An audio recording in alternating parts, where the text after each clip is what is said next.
السلام علیکم ورحمۃ اللہ۔ مسجد کو مندر قرار دینے پر اویسی کا سخت بیان۔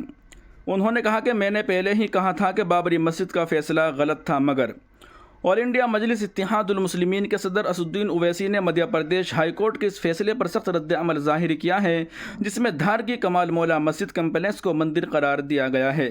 ملت ٹائمز پر شائع شدہ خبر میں اسد الدین اویسی نے اپنے بیان میں کہا کہ یہ فیصلہ بابری مسجد مقدمے کے فیصلے سے واضح مماثلت رکھتا ہے اور آئینی اصولوں کے مطابق نہیں ہے۔ اویسی نے خدشہ ظاہر کیا کہ اس طرح کے فیصلے ملک میں دیگر مذہبی مقامات سے متعلق تنازعات پر بھی اثر انداز ہو سکتے ہیں۔ انہوں نے مزید کہا کہ عبادت گاہوں سے متعلق 1991 کے قانون کی روح کو کمزور کیا جا رہا ہے، حالانکہ اس قانون کو ماضی میں عدالتی مشاہدات کے ذریعے آئین کی بنیادی ڈھانچے سے جوڑا گیا تھا۔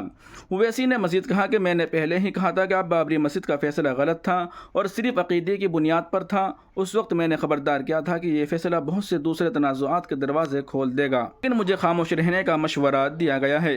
دوستو، تمام تازہ ترین اپڈیٹ حاصل کرنے کے لیے بھی ویڈیو کے نیچے سبسکرائب والے آپشن پر کلک کر کے اس چینل کو سبسکرائب ضرور کر لیجئے گا۔